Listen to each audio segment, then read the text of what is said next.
In 1932, the Australian military declared war on emus. The emus won. It started with wheat.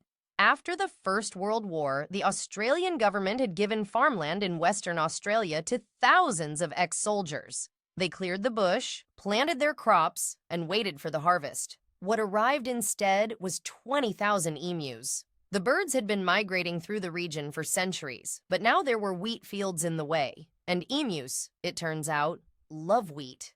They smashed through fences, flattened crops, and left gaps in the wire that let rabbits in to finish the job.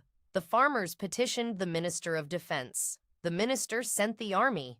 In November 1932, Major Meredith of the Royal Australian Artillery arrived in the Campion district with 2 soldiers, Sergeant McMurray and Gunner O'Halloran, armed with 2 Lewis guns and 10,000 rounds of ammunition. The plan was simple: march into the fields and shoot the emus.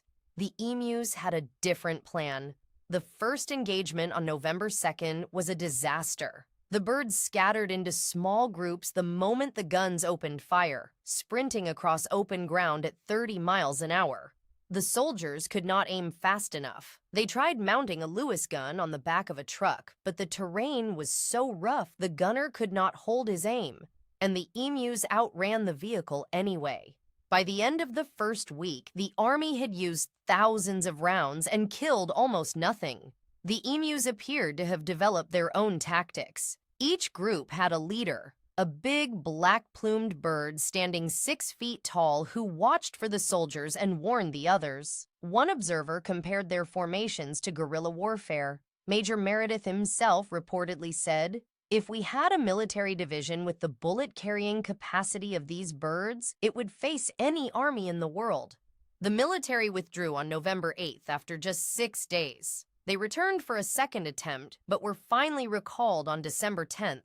According to Meredith's own report, they had fired 9,160 rounds and confirmed 986 kills out of 20,000 emus.